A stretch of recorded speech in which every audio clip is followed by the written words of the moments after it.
అరటికాయ bajji simple and easy snack recipe అండి. ఇది తయారు చేసుకోవడం చాలా సులువు. దీనికి కావాల్సిన పదార్థాలు కూడా చాలా తక్కువే. ఉప్పు, కారం, తినే సోడా లేదా వంట సోడా, శనగపిండి 2 కప్పులు, అరటికాయలు 4. దీన్ని తయారు చేసుకోవడం చాలా ఈజీ అండి. ఆ పద్ధతి మనం చూద్దామండి. ఫస్ట్ వాటర్ ఒక బౌల్లో తీసుకొని దాంట్లో కొద్దిగా సాల్ట్ యాడ్ చేసుకుందామండి.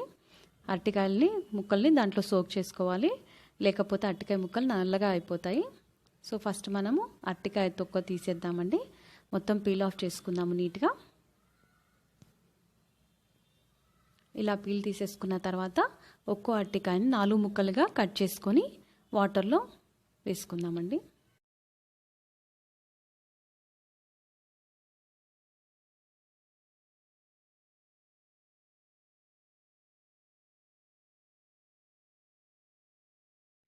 ఇలా అరటికాయ ముక్కలన్నీ కట్ చేసుకున్న తర్వాత మనము బ్యాటర్ని రెడీ చేసుకుందామండి బజ్జీ కోసం. దీనికి కావాల్సినవన్నీ యాడ్ చేసుకుందాము. 2 కప్స్ శనగపిండి, అందులో కొద్దిగా తినే సోడా,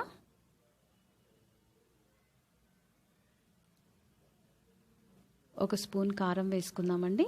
కొంచెం కారం ఎక్కువ తినే వాళ్ళైతే ఇంకా కొద్దిగా యాడ్ చేసుకోవచ్చు.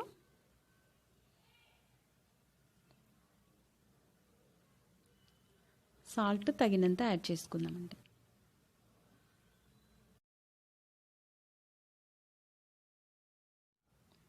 ఇలా అన్నీ కలుపుకొని ఇందులో కొద్దిగా వాటర్ యాడ్ చేసుకుంటూ కొద్దిగా థిక్ బ్యాటర్ లాగా తయారు చేసుకుందామండి.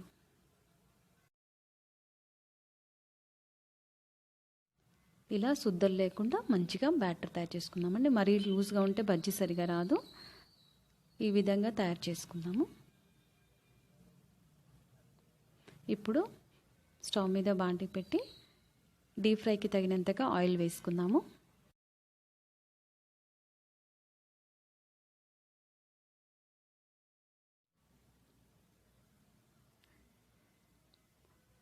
ఆయిల్ బాగా వేడైన తర్వాత ఒక్కో అరటికాయని ఈ బ్యాటర్లో ముంచి మనం బజ్జీలాగా వేసుకుందాం.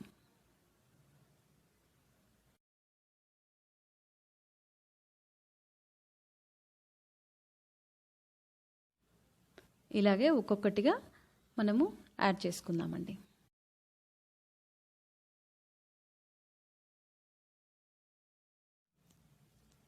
ఇలా ఒక గరిటెతోటి కొద్దిగా వేడయ్యాక మనము అటు ఇటు తిప్పుకుంటూ 2 సైడ్స్ మంచిగా వేపుకుందామండి.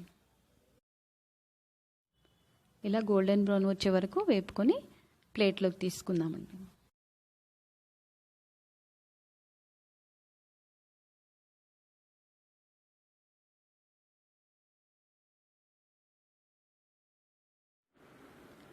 అలాగే అన్ని బనానా ముక్కల్ని ఇలా బజ్జీలా వేసుకొని ఫ్రై చేసుకున్నాం. ఇదిగోండి వేడివేడిగా బనానా బజ్జీ రెడీగా ఉంది. ఈ రెసిపీని మీకు నచ్చినట్లయితే లైక్ చేయండి, షేర్ చేయండి.